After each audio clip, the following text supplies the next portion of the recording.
Our next match is going to be Carlos's Bandidos versus World of Warcats. Now, my prediction going into this game, even though they do have jungle on the roster, I think what we're going to see once again is another FLS mirror. Now, World of Warcats has shown before in their game with method, they are proficient at FLS mirrors. Best way to check out who's going to win is actually watch the game itself. Let's do this.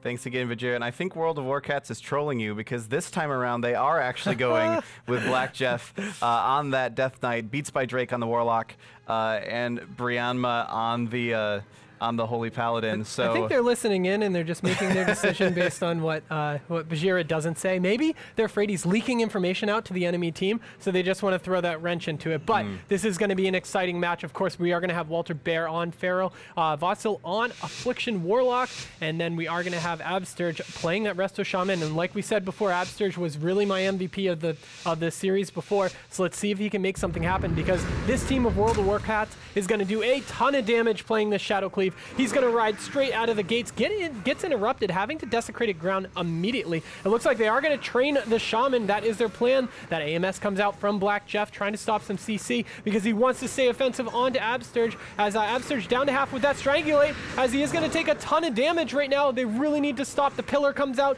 but look, they're going to turn it right back around on to the Holy Paladin, who's forced to use the wings already, saved by the light proccing too. Absturge is very slowly getting away, but he does have Beats by Drake just sitting right on his back as Black Jeff is trying to make something happen. The Fist of Justice coming out onto Absturge, taking so much damage, and he's gonna fall. And that's what Bajira was saying before. That grip into the Fist of Justice is a great setup for the team of World of Warcats, and that Shadow Cleave takes a dominating 1-0 over Carlos Bandidos. Wow. that was a 43-second match. Yeah, that was fast. That's what I mean. The thing with Frosty K's is, you know, they have just that amount of anti-CC that they can just chain one after another. Then once he had his Pillar of Frost up, he was just dumping damage into Absturge.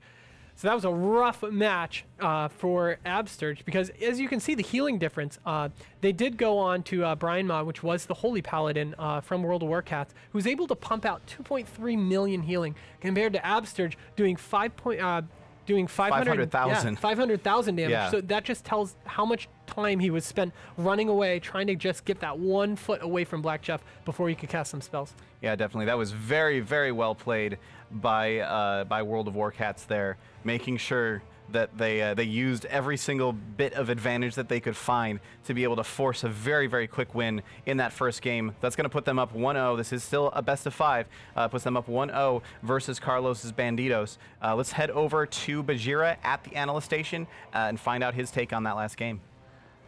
Hey guys, so these teams are just full of surprises, aren't they? I suppose I was half right in that they didn't run Jungle Cleave into either Feral S or Shadow Cleave. What I did not expect was the Shadow Cleave.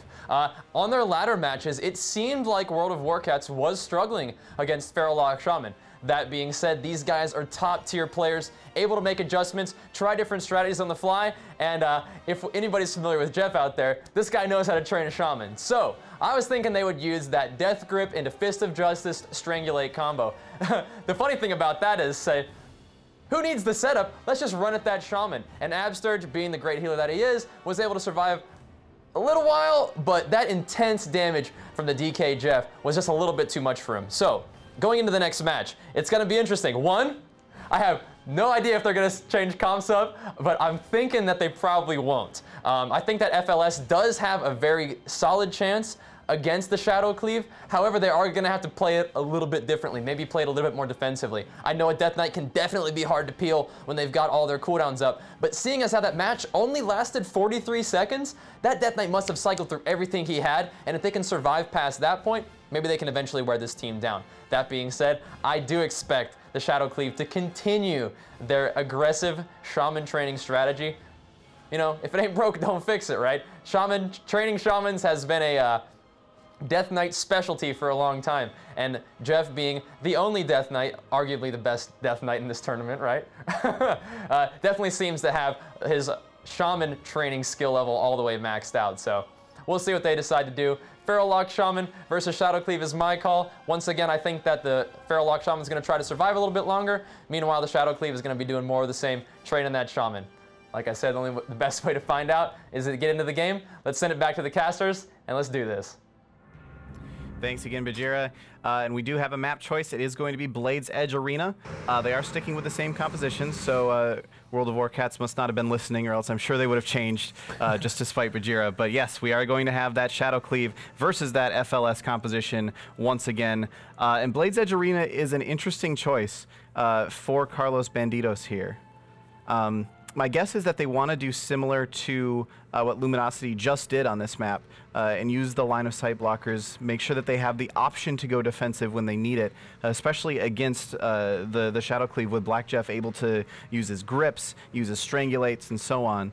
But we'll have to see how this actually works out for them here, as the gates will be opening here in about 15 seconds. Yeah, I think that it just gives Absterge a little bit more room to kite on the bottom, possibly, plus having that gateway also will help them out, and maybe that's their only plan at this point. Maybe the Tolvaron pillars just aren't big enough for Absterge to get away at this point, and they know that they're going to at least, you know, this is a best of 5, so they might have one more map after this, so that might be they want to save that also, as it looks like immediately Walter Bear is going to be Blood Horde away from Beats by Drake, because he did open on to him. As Black Jeff, look at that AMS straight away. He is just absolutely going to go and train the blue, as Absterge is down so low already. So much damage. Even Brian Mutt is bopping himself to deal damage, and Absterge just falls.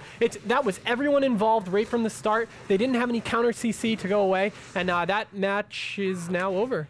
26 seconds. That's half the time of the last match. The next one's going to be over in 10 seconds. They're just going to open the gates and from across the map kill. I don't know how this is even possible for this amount of damage. Like, we know that Warlocks are capable of lots of damage. It's mostly in the spread pressure. They do have the haunts, which do a lot of damage, but they're more known for their spread pressure. And Shadow Cleave is generally a comp that you keep the diseases spread, you keep the dots spread, and you slowly win over time. And they say, no, we're just going to kill him. We'll just walk over there, we'll just murder him. There was the UA Dispel that came out that started this whole thing from Absterge. You know, he really wanted to try to keep up on the dots, you know, hoping that the game would go later, and then that would be his advantage, that he's stopping, you know, the slow dot pressure from Beats by Drake. But, you know, that's what can happen when you play Resto Shaman. You know, they are one of those healers that you can just chase constantly, especially with when you look at a Warlock who can port away, you know, be able to cast free, do some damage with Haunt. You have Black Jeff who can just cycle through all those defensive abilities that break him out of, you know, AMS, make sure he can't be Hex. You know, there's lots of offensive CC basically, or to keep himself out of that CC rather, using those defensive cooldowns just so he can stay offensive. Definitely. So there certainly isn't much of that match to analyze. It was very, very quick, but let's go ahead and head over to Bajira anyway and get his take on what we just saw. You will pay, Arthas. Oh, are we back already? Oh, that was a pretty quick game. Just kidding. No, but seriously, Absterge, once again, even though he knew that DK pressure was coming, he just jumped off the bridge, dispelled a UA, which was brutal, right into, once again, that Hodge into Asphyxiate combo. I don't even think he was able to drop a link that game. He just flopped. So once again, these guys got to do a better job peeling this Death Knight off of their Shaman, or I think we're going to see more of the same out of Jeff. So like I said earlier, any DK worth his salt is going to be, worth his PJ salt even, is going to be worth, you know, knowing how to train that Shaman down. But I did not expect it to be that quick. They even refined their Shaman training from that game to the second game. So, you know, once again, I think we are probably going to end up seeing the same comp. I don't think it's a comp problem. I think FLS does have the peels required to stop this Death Knight from getting in there and doing the damage he's doing, especially because we do. Pretty much as soon as Jeff makes contact, he's using that AMS. If he gets stunned, he's going to use that IBF, both negating any sort of magical peels and negating any sort of stuns that the Feral can do to him. So they got to find some way to outlive this pressure, or they're going to find themselves out of this tournament. We'll throw it to the next game. Let's see how it goes. All right, thanks again.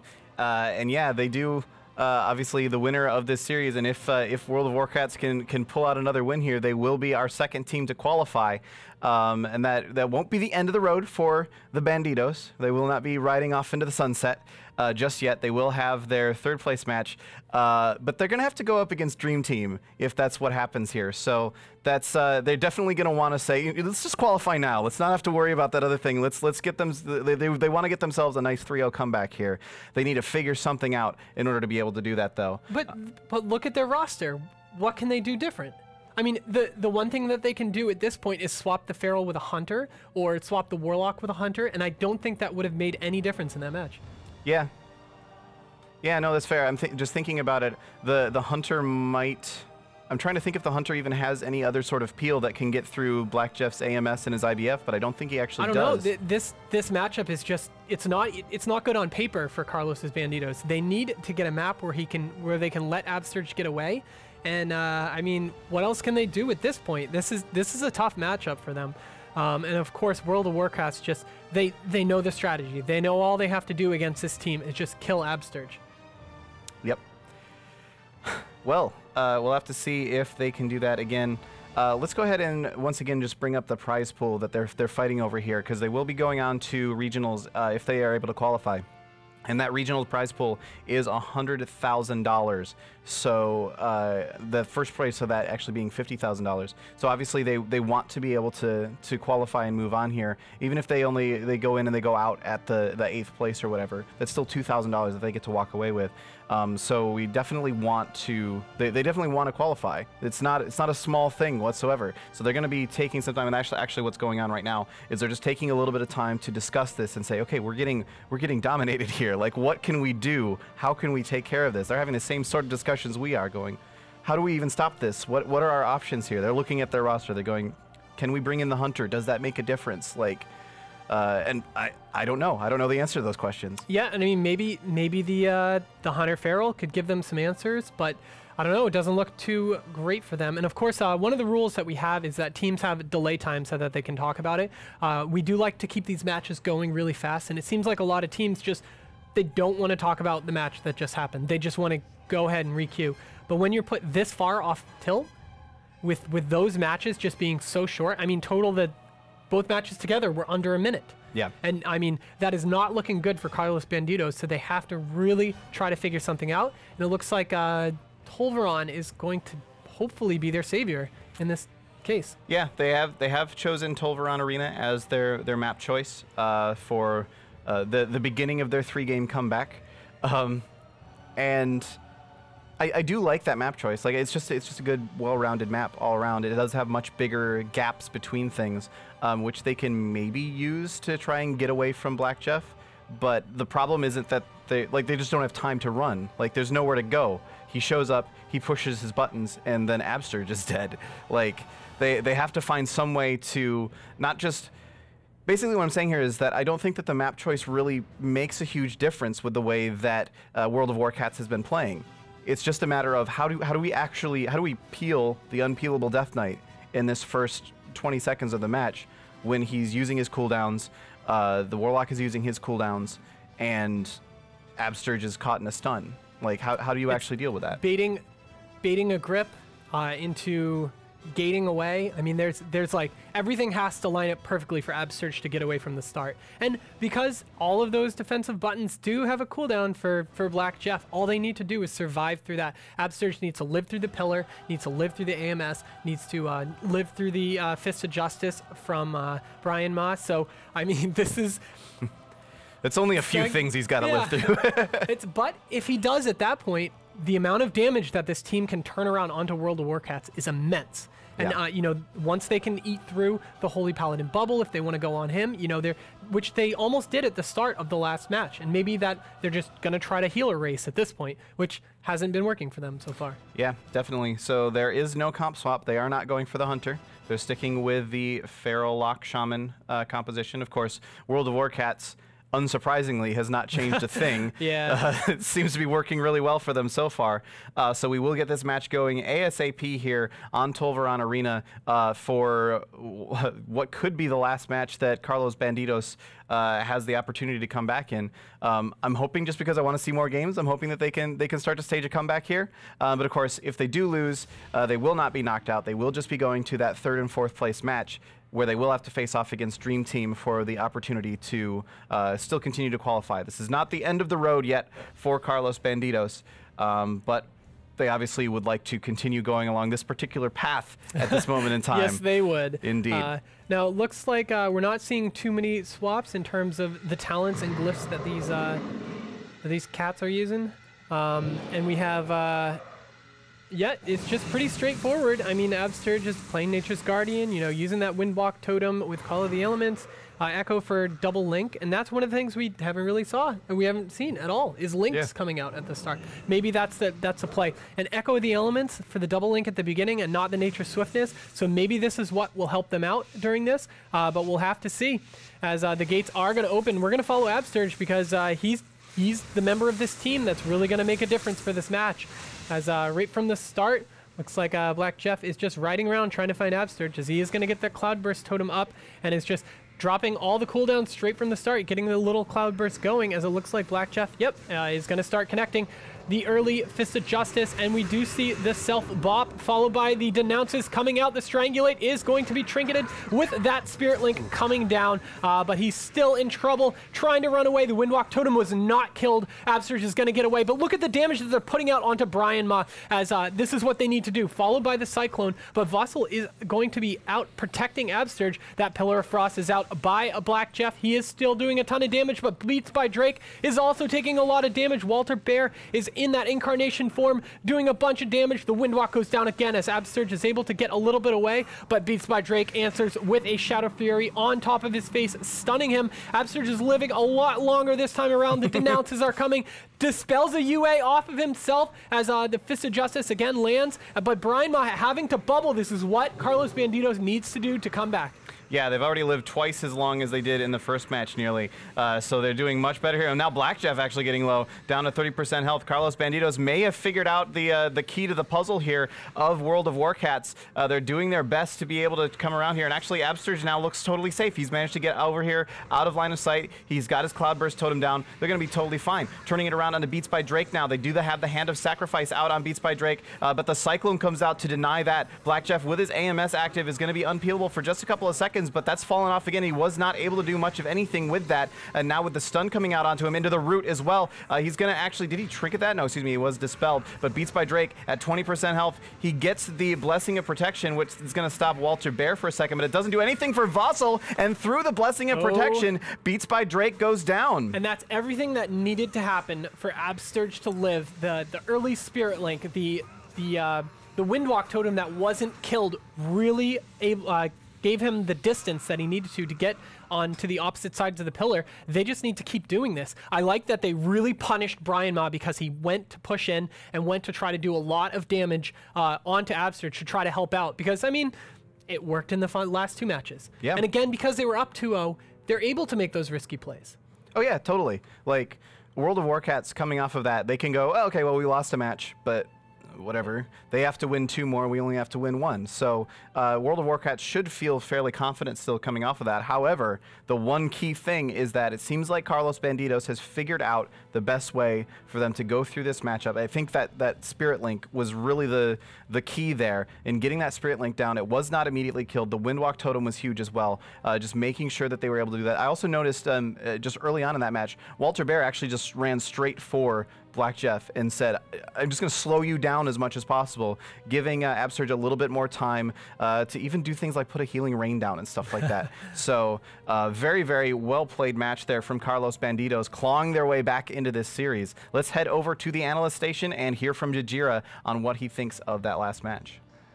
So clearly that went much better for Carlos Bandidos. They used their defensive cooldowns well. Even though they had to go through 2 Spirit Links right off the bat, get those freedoms, you know, he even had his Warlock Gate gripped back, they were able to peel effectively enough, and Beats by Drake met Bleeds by Bear, with Wallabear going absolutely nuts on the enemy team, both peeling and dealing plenty of damage, turning this game around. So once again, Absterge, he did finally learn, you know, what he had to do to exactly stop Jeff from absolutely tearing him to shreds. However, in this next game, we're gonna see if World of Warcats can finally get that last win they need, or if the FLS has actually found the key to their success. Either way, I know it's going to be an absolutely action-packed game. And keep in mind that even if one of these teams does end up falling inevitably, they will still have a chance to play their way into regionals. So the breakdown for this match, once again, we very, very clearly know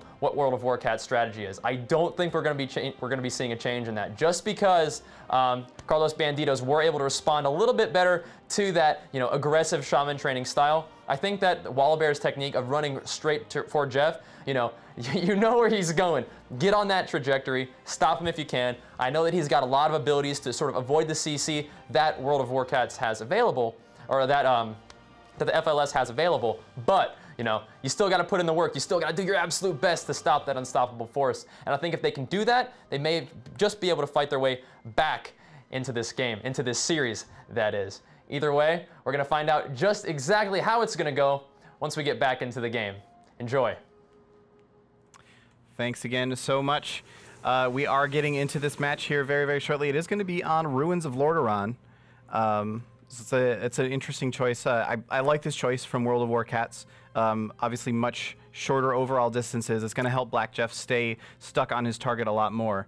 And they want to win here, right? They're not going to give Carlos Bandidos any shred of a possibility of an advantage. Anything that they can take to take the win here, they will go for it. So the gates will be opening here in about 12 seconds. This is going to be a scary map for Absterge. I mean, he's going to be... The one thing they could do is possibly wait in the starting area, but I mean, having Black Jeff on top of him isn't going to give him much kiting room. This is just dangerous all around. We're going to watch Absterge from the start again because he's the one that's going to make it happen, and that is going to be their plan. They are going to camp out in the starting area. Let's see where Black Jeff is going to, and it's just like the Terminator. He's going to just come walking right into that starting area. The Fear goes out, the Shadow Fury on top of Walter Bear, and they are going to hit the Fist of Justice with the wings coming out from Brian Ma, going full lobster on him at this point, down to half. There we go. Now he is going to gate the Strangulate. This is huge. This is the things that need to happen, and they are going to be CCing. Looks like they're going to swap onto Vossel at this point, though, knowing that Black Jeff is so far away that he's not able to do any damage to Absterge at that point. Now Vossel down to half right now with that Dark Soul just barely fading out, as looks like the wings are going to fade from Brian Ma at that point, but Absterge in that Fist of Justice with the Death Knight onto him. Black Jeff doing a great job of trying to LOS a little bit. Wow, Spirit Link with the Hellstone barely coming out, and the Battle Masters. That's everything from Absterge. Actually, he has one more Spirit Link at this point, and Stone Form, plus his Ascendance, so he really needs to cycle through these cooldowns to help him live through this, but look at his team's health. It's not looking that great. The Denounce comes out onto him also, as Brian Ma is going to do a lot of damage, but Brian Ma, that's Saved by the Light, is going to proc by him too. Absterge in that Fist of Justice again, trinketing it, and staying offensive with the Ascendance. There we go. Now he's going to be able to toss the second Spirit Link down. This is pretty much it for his cooldowns, as he needs to live just a little while longer, because look at the damage that they're able to put out onto the enemy team. Yeah, Beats by Drake taking lots of damage, Black Jeff as well, but Carlos Bandidos just in so much trouble right now. Absterge managed to land a huge heal on himself, but his teammates are so low, and World of Warcats doesn't even care. They're just sticking onto Absterge this entire time. They could probably swap over onto Walter Bear or Vossel at any point and kill either of them, but now Absterge caught into this Fist of Justice. No peels available. That's going to be it. Absterge goes down, and that's going to be a 3-1 for World of Warcats, our second team to qualify from the North American Online Qualifier Cup 3. Wow, and what a great job by World of Warcats. They knew they had to stick to that plan. They just had to kill Absterge. They had to, you could see that Black Jeff just didn't make any other decision other than sticking on the blue. And that's what you have to do in these situations. Tournament play, you know the strat, just stick to it. I did like that Brian Ma immediately from the start. He did 400,000 damage by himself to Absterge, so that was great. You saw him run right in again, wings popped, using the Holy Shock, tossing those denounces out, staying offensive, and he knew that he had plenty of time. He didn't even have to worry about the damage coming in on him, because he could just use Divine Shield at any point. Yeah. And because of the amount of momentum swing that causes, we saw a lot of damage onto Beats by Drake, but not enough that it made a difference. Yeah, definitely. He even had a 36k Holy Prism in there, which is no small amount of damage considering he's supposed to be the healer, right? So that was definitely another textbook match out of World of Warcats that seems to sort of be their strategy, is just kill them in the first 2 minutes and we'll be fine. And they did that very, very well. So let's head over to Bajira at the analyst station and find out his take on that series. Big congratulations to World of Warcats securing their spot in the Americas Regional. Once again, using that shaman training strategy to perfection, and you gotta wonder, well, you can almost be certain actually, that map choice had that exact goal in mind. Although Absurge did have a really, really nice port across the map, which did buy him a little bit of time, you know, inevitably they're gonna make contact again, and you can try to run from the tomb to the room, but they're gonna catch you, and they did. And they took him out. One of the interesting things about this is that, I think I mentioned this earlier, I had seen World of Warcats queuing a lot against actually Methods FLS back on the ladder. So you have to wonder, even though, you know, training the blue is not a new strategy for a Death Knight, you have to wonder where that strategy came from. Or did it come from a place of frustration? They're like, we really don't know what to do against this. You know, these guys are taking us out in the long game. We're even using our Death Grip, Hodge, Strangulate combo. It's just not forcing enough pressure. The shaman makes it back to his pillar one way or the other. They're like, hey, why don't we follow him? Why don't I be the pillar? I'm the pillar of frost, dealing the deeps, securing the win. So like I said, huge congratulations to you guys, the World of Warcats, for moving on, guaranteeing them a spot in the Americas Regionals. Now, that being said, we have not seen the last of Carlos Bandidos. They do get to fight for their spot for the 3rd place finish in the North American Online Qualifier Cup number 3, which will also secure them a spot in the regionals. Although they do have their work cut out for them, facing up against a very, very ferocious team. And we're going to get to those sets of matches here pretty soon. But before we do that, we are going to head to a short break. You guys stick around. We've got a lot of arena left to show you. Thanks for watching.